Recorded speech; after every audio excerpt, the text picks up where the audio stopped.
کہ دنیا کی ہر وہ جگہ جہاں سے سوچ بنتی ہے، جہاں سے سوچ بنتی ہے، ان ساری جگہوں پر ایسے لوگوں کو بٹھا دیا گیا ہے جہاں سے آپ کی سوچ صاف ستھری بن ہی نہ سکے۔ ایگزامپل کے طور پر میں بتاؤں، کالج اور یونیورسٹی آج سے 50 سال پیچھے چلے جائیں تو ہندو اسے مندر کا درجہ دیتے تھے، بال مندر، اس طریقے سے کہتے تھے کہ یہاں جا کر کے انسان بنتا ہے۔ لیکن آج کالج اور یونیورسٹی میں کیا ہوتا ہے، ذرا دیکھیں آپ، میں آپ کو بتاؤں، پاپائے روم 660 کے قریب کے ثانی سیکنڈ، اس وقت انہوں نے روم کے اندر موجود لائبریریوں کے حوالے سے کہا تھا، جب ہمارا اسلامی دور اور ہمارا ایجوکیشن کا دور بہت اچھا تھا، اس زمانے میں پاپائے روم نے کہا تھا کہ روم میں ایک آدمی بھی ایسا نہیں ملتا جو مسلمانوں کی لائبریری کا واچ مین بن کر کے بیٹھ سکے، دربان بن کر کے بیٹھ سکے۔ یہ ہمارا ایجوکیشن تھا، دنیا کو سب کچھ ہم نے دیا تھا۔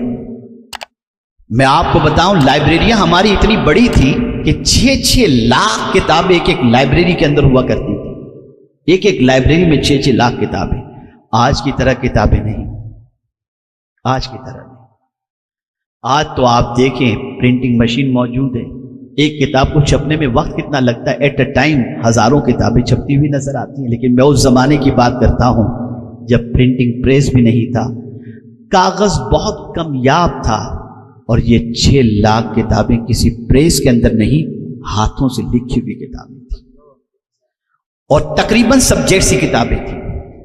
جب کسی کو اپنا علمی پیاس بجھانی ہوتی، چاہے جغرافی کے سلسلے میں ہو، چاہے میڈیکل کے سلسلے میں ہو، چاہے ٹیکنالوجی کے کسی کے سلسلے میں بھی اپنی پیاس بجھانی ہوتی، اس کا رخ مسلمانوں کی لائبریری کی طرف ہوتا، اور وہاں جا کر کے وہ بیٹھتا، اور لائبریری کے اندر سچویشن ایسی ہوتی، اتنی میز اور اتنی کرسیاں اور ساری چیزوں کا انتظام ہوتا کہ کوئی بھی آ کر جتنی دیر چاہے پڑھ سکتا ہے اور اسٹڈی کر سکتا ہے۔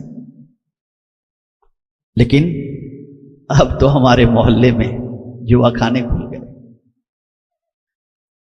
اب تو ہمارے محلے کے اندر ہوٹلیں کھل گئی۔ بڑی پیاری بات کسی اسکالر نے کہی ہے، اگر میں سمجھتا ہوں کہ یہ بات ہی اگر ہماری قوم کے ذہن کے اندر بیٹھ جائے تو بہت بڑی بات ہے۔ کتاب سے کباب تک کا دور، کتاب سے کباب تک۔ ایک دور ہمارا تھا کہ ہم کتابوں سے پہچانے جاتے تھے، آج کباب سے پہچانے جاتے ہیں۔